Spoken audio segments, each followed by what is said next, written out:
बाळासाहेब ठाकरे यांचं स्मारक ज्या ट्रस्ट मार्फत होतंय त्या ट्रस्टच्या अध्यक्षपदावरनं उद्धव ठाकरे यांची हकालपट्टी करावी असा ठराव शिवसेनेच्या आजच्या बैठकीमध्ये मंजूर करण्यात आला। लवकरच ही मागणी राज्याचे मुख्यमंत्री देवेंद्र फडणवीस यांच्याकडे सुद्धा शिवसेनेतर्फे आता केली जाणार असल्याचं समजतंय।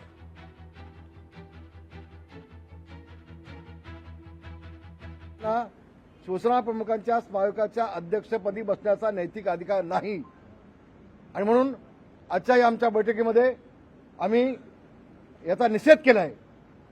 आम्ही सगळा ठराव हा देवेंद्र फडणवीस यांच्याकडे देतोय आणि देवेंद्र फडणवीस यांनी किंवा शासनाने तातडीनं ज्या उद्धव ठाकरेंनी शिवसेना प्रमुखांचा अवमान केला आहे, त्यांच्या विचाराचा अवमान केला आहे, त्यांच्या विचाराची पायमल्ली केली, त्या शिवसेना प्रमुखांच्या स्मारकाच्या अध्यक्षपदावर तातडीनं हकालपट्टी करावी उद्धव ठाकरेंनी असा ठराव आम्ही आज पास केला आहे, मंजूर केला आहे आणि त्याची पत्र आम्ही लवकरच शासनाकडे पोहोचवत आहे।